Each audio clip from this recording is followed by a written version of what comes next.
The Story of Sir Pellias, from the story of King Arthur and his Knights by Howard Pyle, Chapter 4th. How Queen Guinevere quarrelled with Sir Gawaine, and how Sir Gawaine left the court of King Arthur for a while.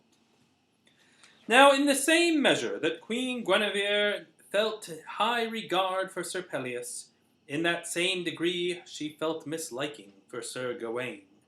For though Sir Gawaine was said of many to have a silver tongue, and whiles he could upon occasion talk in such a manner as to beguile others unto his will, yet he was of a proud temper, and very stern and haughty. Wherefore he would not always brook that the Lady Guinevere should command him unto her will, as she did other knights of that court. Moreover, she could not ever forget how Sir Gawaine did deny her that time at Cameliard, when she besought him and his companions for aid in her time of trouble, nor how discourteous his speech had been to her upon that occasion. So there was no great liking between these two proud souls. For Queen Guinevere held to her way, and Sir Gawaine held to his way under all circumstances. Now it happened upon an occasion that Sir Gawaine and Sir Griflet and Sir Constantine of Cornwall sat talking with 5 ladies of the Queen's court, in a pleached garden that lay beneath the tower of the Lady Guinevere, and they made very pleasant discourse together. For some whiles they would talk, and make them merry with jests and contes, and other whiles one or another would take a lute that they had with them, and would play upon it, and would sing. Now while these lords and ladies sat thus enjoying pleasant discourse, and singing in that manner, Queen Guinevere sat at a window that overlooked the garden, and which was not very high from the ground. Wherefore she could overhear all that they said. But these lords and ladies were altogether unaware that the Queen could overhear them, so that they talked and laughed very freely, and the Queen greatly enjoyed their discourse and the music that they made. That day was extraordinarily balmy, and it being well toward the sloping of the afternoon, those lords and ladies were clad in very gay attire. And of all who were there, Sir Gawaine was the most gaily clad, for he was dressed in sky-blue silk embroidered with threads of silver, and Sir Gawaine was playing upon the lute and singing a ballad in an exceedingly pleasing voice, so that Queen Guinevere, as she sat at the window beside the open casement, was very well content for to listen to him. Now there was a certain greyhound, of which Queen Guinevere was wonderfully fond, so much so that she had adorned its neck with a collar of gold inset with carbuncles. At that moment the hound came running into the garden, and his feet were wet and soiled with earth.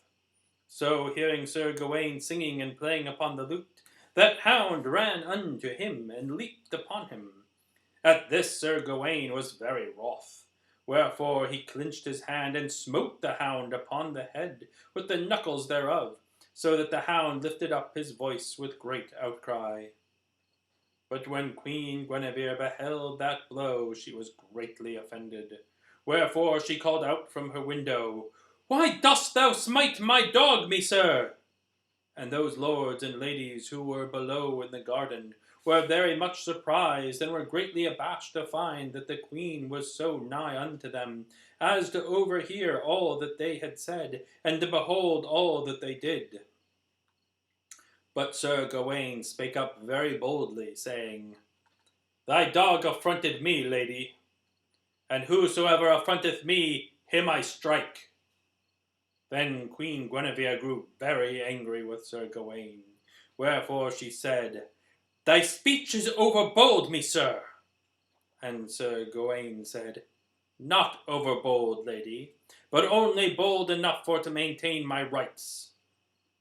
At this speech the Lady Guinevere's face flamed like fire, and her eyes shone very bright, and she said, "I am sure that thou dost forget unto whom thou speakest, Sir Knight."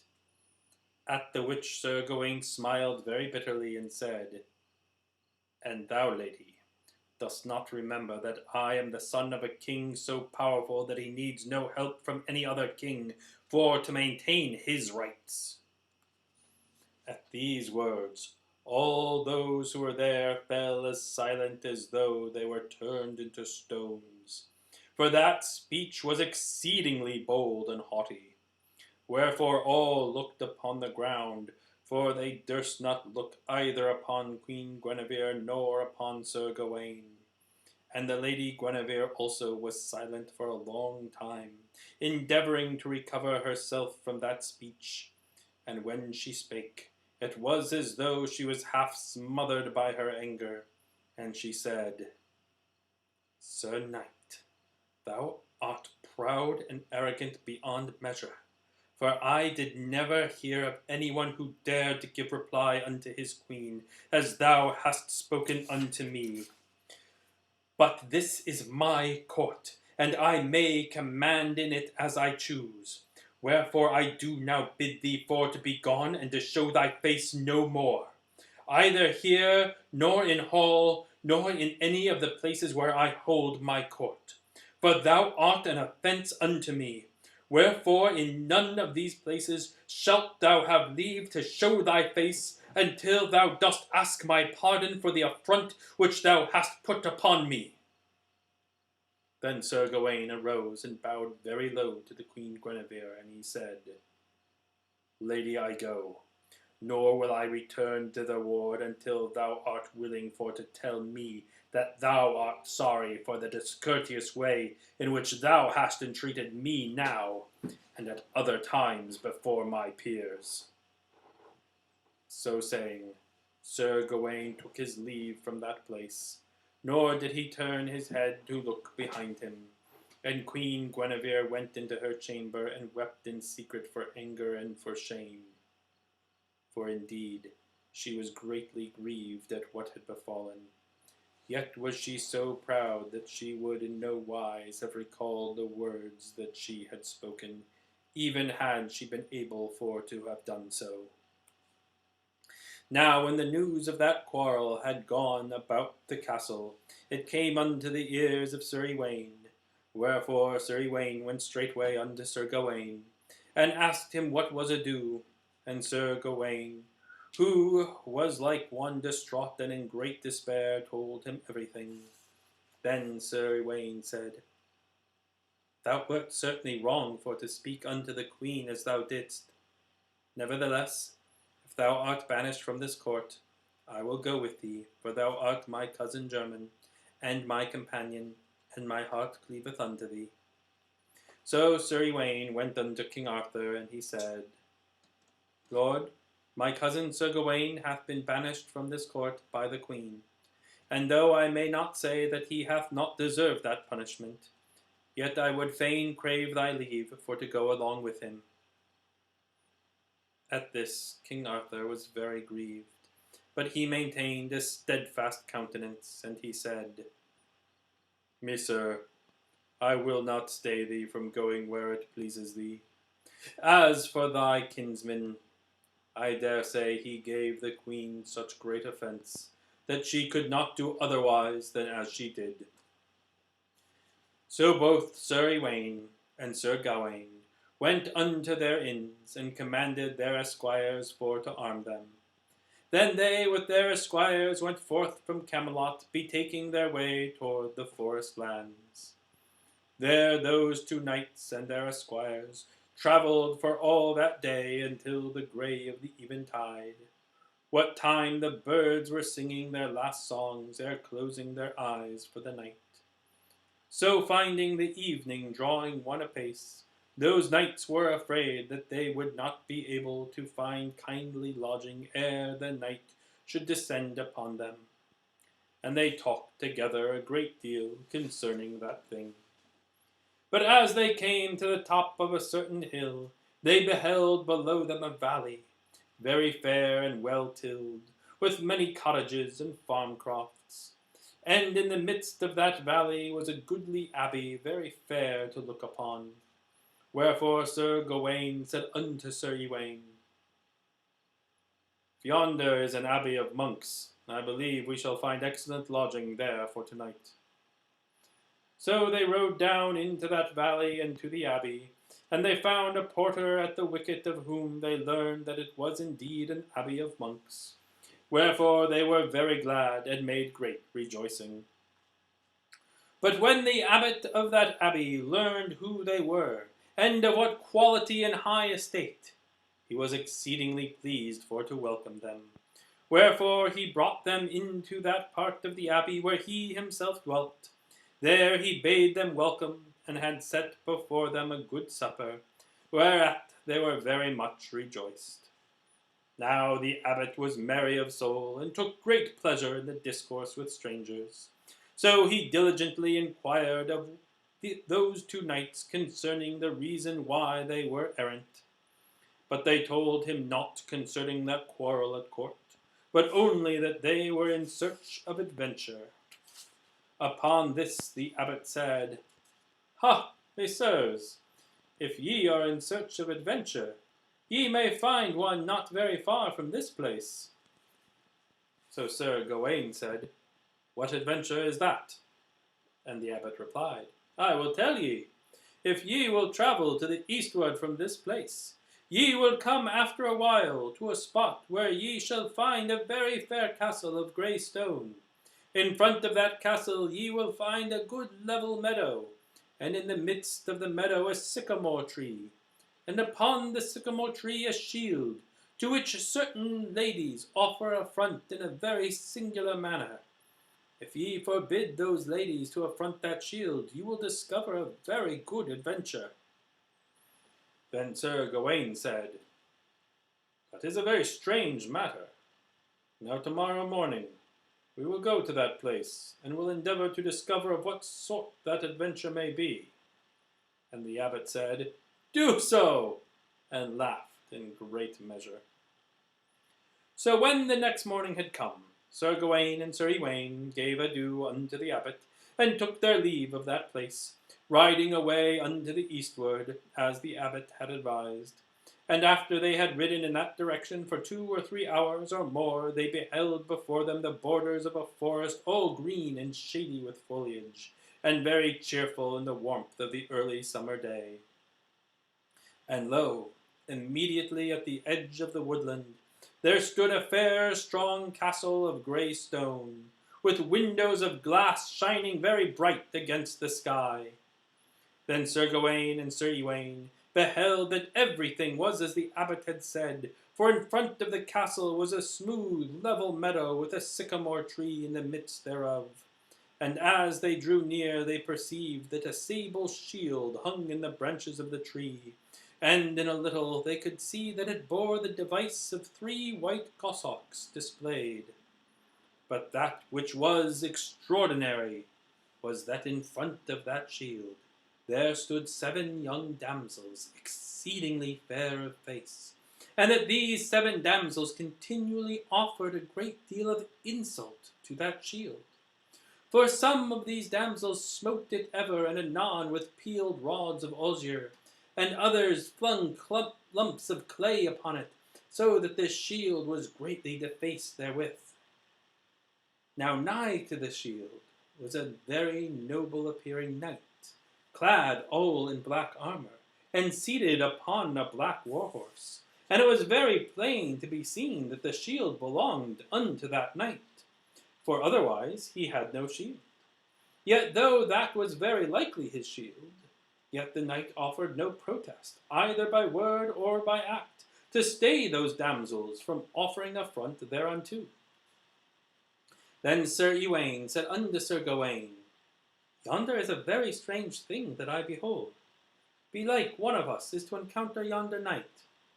And Sir Gawaine said, "Maybe so." Then Sir Ewaine said, "If it be so, then I will undertake the adventure." "Not so," said Sir Gawaine, "for I will undertake it myself, I being the elder of us twain and the better seasoned in knighthood."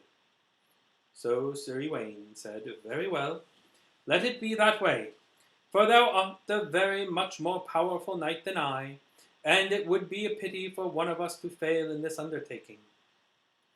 Thereupon Sir Gawaine said, "Let it be then, and I will undertake it."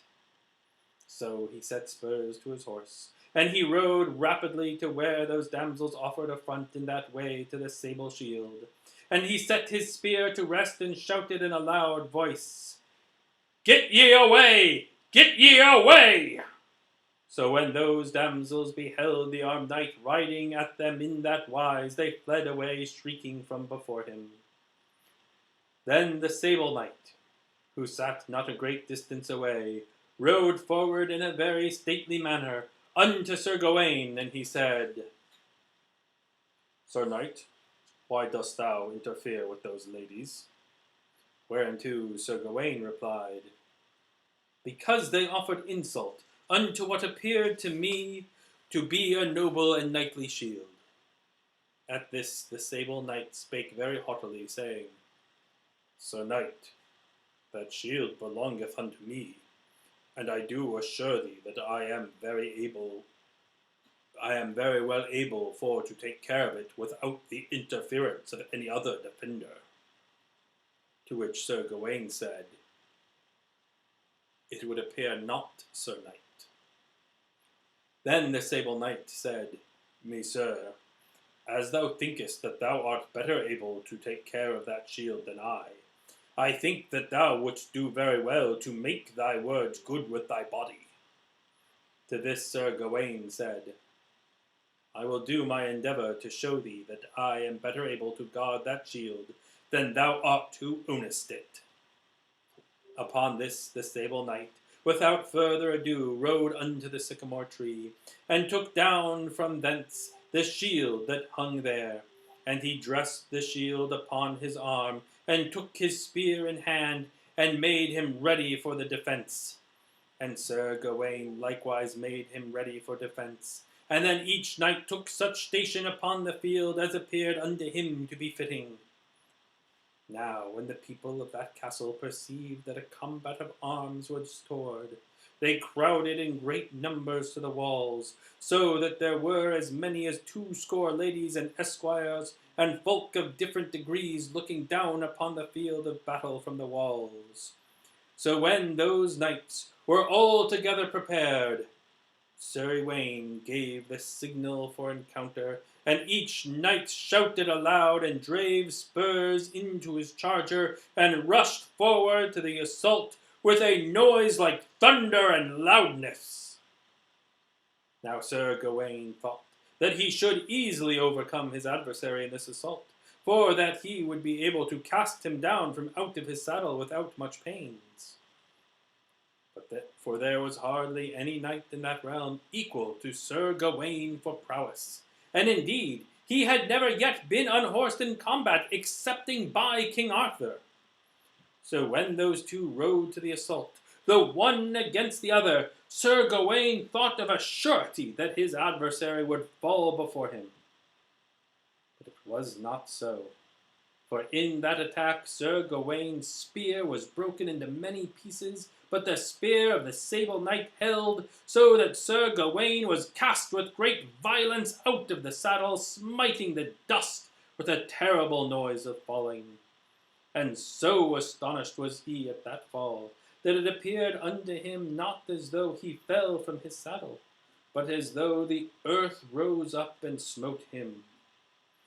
Wherefore he lay for a while all stunned with the blow, and with the astonishment thereof. But when he heard the shouts of the people upon the castle wall, he immediately aroused himself from where he lay in the dust, and he was so filled with rage and shame that he was like one altogether intoxicated. Wherefore he drew his sword and rushed with great fury upon his enemy, with intent to hew him down by main strength. Then that other knight, seeing him come thus at him, immediately voided his own saddle, and drew his sword, and put himself in posture either for assault or for defence. So they lashed together, tracing this way and that, and smiting with such fury that the blows they gave were most terrible for to behold. But when Sir Gawaine beheld how fierce was that assault, he set spurs unto his horse, and pushed him between the knights contestant, crying out loud, Sir knights, Sir knights, what is this? Here is no cause for such desperate battle. But Sir Gawaine cried out very furiously, Let be, and stand aside, for this quarrel concerns thee not. And the sable knight said, A horse or a foot, I am ready to meet that knight at any time. But Sir Gawaine said, Not so. Ye shall fight no more in this quarrel. For shame, Gawaine! For shame to seek such desperate quarrel with a knight that did but meet thee in a friendly fashion in a fair contest. Then Sir Gawaine was aware that Sir Gawaine was both just and right. Wherefore he put up his sword in silence, albeit he was like to weep for vexation at the shame of his overthrow. And the sable knight put up his sword also, and so peace was made betwixt those two. Then the sable knight said, I am glad that this quarrel is ended, for I perceive, me sirs, that ye are assuredly knights of great nobility and gentleness of breeding.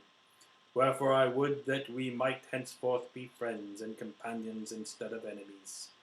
Wherefore I do beseech ye for to come with me a little ways from here where I have taken up my inn, so that we may rest and refresh ourselves in my pavilion. Unto this Sir Gawaine said, I give thee gramercy for thy courtesy, Sir Knight, and we will go with thee with all the pleasure that is possible to feel. And Sir Gawaine said, I am content. So these three knights straightway left the field of battle. And when they had come to the edge of the forest, Sir Gawaine and Sir Gawaine perceived a very fine pavilion of green silk set up beneath the tree. And about that pavilion were many attendants of divers sorts, all clad in colours of green and white. So Sir Gawaine perceived that the knight who had overthrown him was certainly someone of very high estate, wherefore he was very greatly comforted. Then the esquires of those three knights came and removed the helmet, each esquire from his knight, so that the knight might be made comfortable thereby. And when this was done, Sir Gawaine and Sir Gawaine perceived that the sable knight was very comely of countenance, being ruddy of face, and with hair like to copper for redness.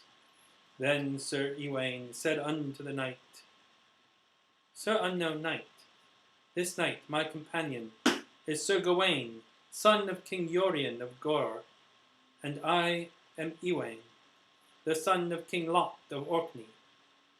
Now I crave of thee that wilt make thyself known unto us in like manner. Either Sir Gawaine is intentionally changing around their identities, or Howard Pyle just kind of mixed that up, because Gawaine is the son of King Urien, and Gawaine is very famously the son of King Lot. Ha! Said the other.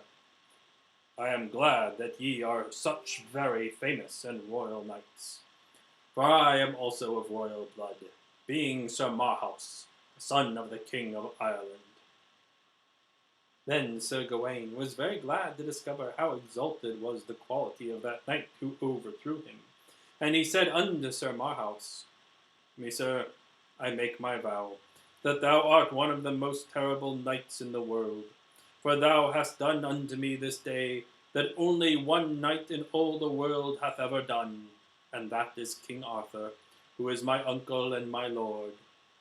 Now thou must certainly come unto the court of King Arthur, for he will be wonderfully glad for to see thee, and maybe he will make thee a knight of the Round Table, and there is no honour in all of the world that can be so great as that. Thus he spoke unthinkingly, and then he remembered, wherefore he smote his fist against his forehead, crying out, Ah! Ah! Who am I for to bid thee to come into the court of King Arthur, who only yesterday was disgraced and banished therefrom?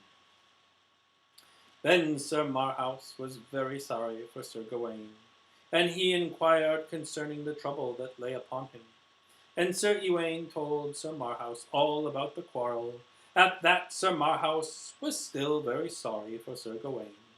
Wherefore he said, Messires, I like ye both wonderfully well, and I would fain become your companion in the adventures ye are to undertake. For now I need remain here no longer. Ye must know that I was obliged to defend those ladies who assailed my shield until I had overthrown 7 knights in their behalf. And I must tell ye that Sir Gawaine was the 7th knight I have overthrown. Wherefore, since I have now overthrown him, I am now released from my obligation, and may go with ye. Then Sir Gawaine and Sir Ewain were very much astonished that any knight should lie beneath so strange an obligation as that, to defend those who assailed his shield. And they besought Sir Marhaus to tell them why he should have been obliged to fulfill such a pledge. So Sir Marhaus said, I will tell ye. The case was this. Some whiles ago I was travelling in these parts, with a hawk upon my wrist. At that time I was clad very lightly in holiday attire, to wit, I wore a tunic of green silk, and hosen one of green and one of white. And I had nothing upon me by way of defence but a light buckler and a short sword. Now coming unto a certain stream of water, very deep and rapid, I perceived before me a bridge of stone crossing that stream, but so narrow that only one horseman might cross the bridge at a time. So I entered upon that bridge, and was part way across it, when I perceived a knight in armour coming the other way. And behind the knight there sat upon a pillion a very fair lady, with golden hair, and very proud of demeanour. Now when that knight perceived me upon the bridge, he cried aloud, get back, and suffer me to pass. But this I would not do, but said, Not so, Sir Knight, for having advanced so far upon this bridge, I have searched the right of way to complete my passage, and it is for you to wait and to permit me to cross. But the knight would not do so, but immediately put himself in posture of offence, and straightway came against me upon the bridge, with intent either to slay me or drive me back unto the other extremity of the bridge. But this he was not able to do, for I defended myself very well with my light weapons, and I so pushed my horse against his horse that I drave him backward from off the bridge and into the water, whereinto the horse and the knight and the lady all of them fell with a terrible uproar. At this the lady shrieked in great measure, and both she and the knight were like to drown in the water, the knight being altogether clad in armour, so that he could not uplift himself above the flood. Wherefore, beholding their extremity, I leaped from off my horse and into the water, and with great ado, and with much danger unto myself, I was able to bring them both unto the land. But that lady was very greatly offended with me, for her fair raiment was altogether wet and spoiled by the water. Wherefore she upbraided me with great vehemence. So I kneeled down before her, and besought her pardon with all humility. But she still continued to upbraid me. Then I offered unto her for to perform any penance that she might set upon me. At this the lady appeared to be greatly mollified, for she said, Very well, I will set thee a penance. And when her knight had recovered, she said, Come with us. And so I mounted my horse and followed them. So after we had gone a considerable distance, we came to this place, and here she commanded me as follows. Sir Knight, quoth she, this castle belongeth unto me, and unto this knight who is my lord. Now this shall be the penance for the affront thou hast given me. Thou shalt take thy shield, and hang it up in yonder sycamore tree, and every day I will send certain damsels of mine own out from the castle, and they shall offend against that shield, and thou shalt not only suffer whatever offence they may offer, but thou shalt defend them against all comers until thou hast overcome 7 knights. So I have done until this morning, when thou, Sir Gawaine, camest hither. Thou art the 7th knight against whom I have contended, and as I have overcome thee, my penance is now ended, and I am free. Then Sir Gawaine and Sir Ewaine gave Sir Marhaus great joy that his penance was completed, and they were very well satisfied, each party with the other. So Sir Gawaine and Sir Ewaine abided that night in the pavilion of Sir Marhaus. And the next morning they rose, and having laved themselves in a forest stream, they departed from that place where they were. So they entered a forest land once more, and made their way by certain paths, they knew not whitherward.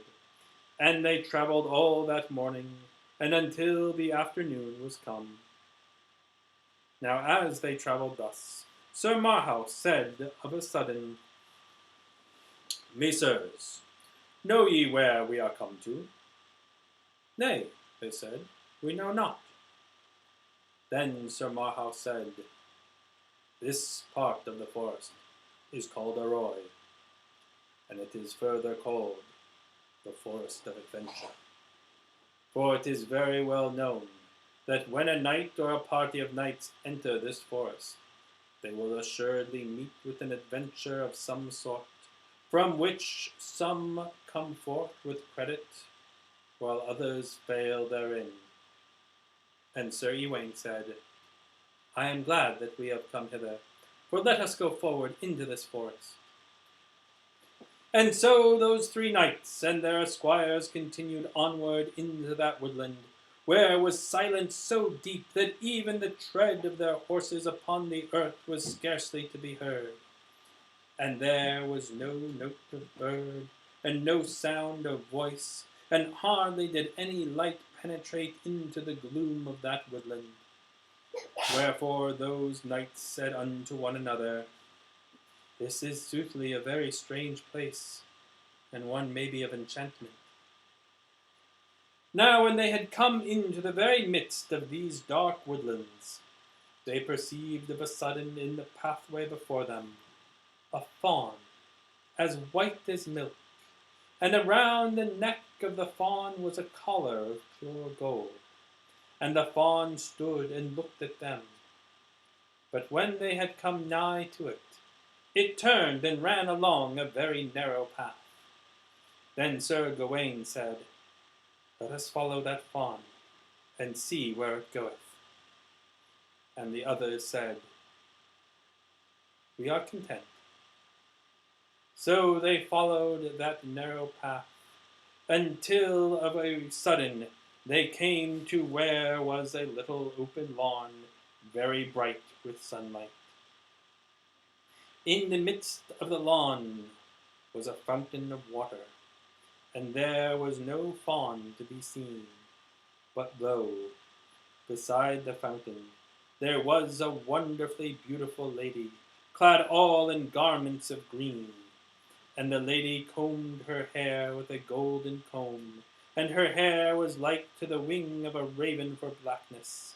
And upon her arm she wore very wonderful bracelets of emeralds, and of opal stones, and set in the cunningly wrought gold. Moreover, the face of the lady was like ivory for whiteness, and her eyes were bright like jewels set in ivory.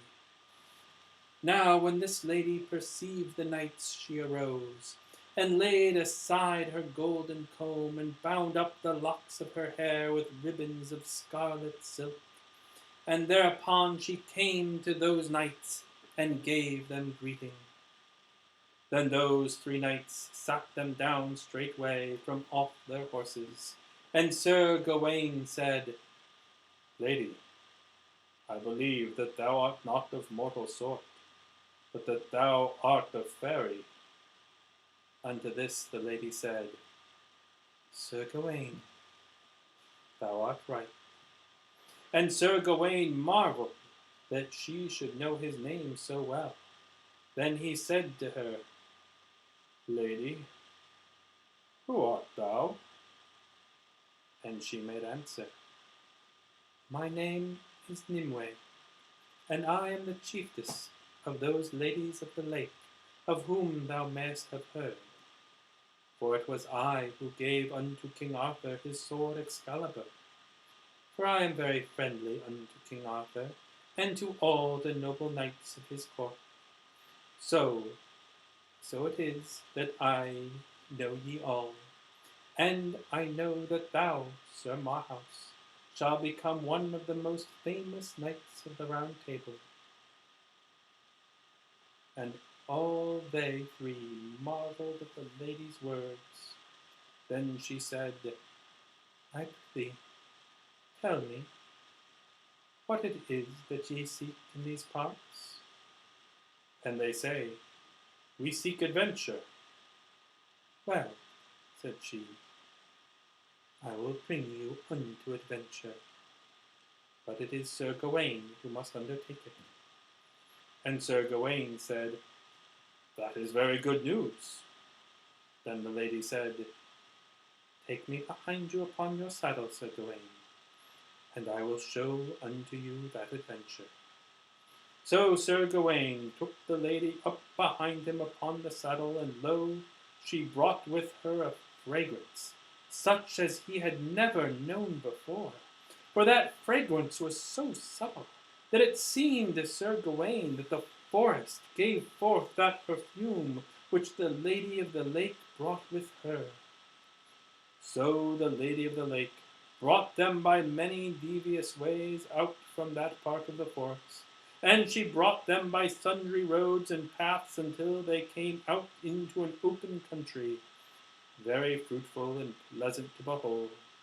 And she brought them up a very high hill, and from the top of the hill they looked down upon a fruitful and level plain, as upon a table spread out before them. And they beheld that in the midst of the plain was a noble castle built all of red stone and of red bricks. And they beheld that there was a small town built also of red bricks. Now as they sat their horses there on top of the hill, they perceived of a sudden a knight clad all in red armour, who came forth from a glade of trees. And they saw that the knight paraded the meadow that lay in front of the castle, and they saw that he gave challenge to those within the castle. Then they perceived that the drawbridge of the castle was let fall of a sudden, and that there issued from thence 10 knights clad in complete armour. And they beheld those 10 knights assail the one knight in red armour. And they beheld the one knight assail the 10, and they beheld that for a while those 10 withstood the one, but that he assailed them so terribly that he smote down 4 of them very quickly. Then they beheld that the rest brake, and fled from before that one, and that the red knight pursued the others about the meadow with great fury, and they saw that he smote down one from out of his saddle, and another, until but 2 of those knights were left. Then Sir Gawaine said, "That is certainly a very wonderful sight for to see." But the Lady of the Lake only smiled, and said, "Wait a little." So they waited, and they saw that the Red Knight had smitten down all of his enemies but those 2, and that when he had put those 2 in great peril of their lives, he of a sudden sheathed his sword, and surrendered himself unto them. And they saw that those 2 knights brought the Red Knight to the castle, and that when they had brought him there, a lady upon the wall whereof bespake that Red Knight as with great violence of language. And they beheld that those 2 knights took the Red Knight and bound his hands behind his back, and that they bound his feet beneath his horse's belly, and they drave him away from that place. All this they beheld from the top of the hill. And the Lady of the Lake said unto Sir Gawaine, There thou shalt find thy adventure, Sir Gawaine. And Sir Gawaine said, I will go. And the Lady of the Lake said, Do so. Thereupon, lo, she vanished from their sight, and they were greatly amazed.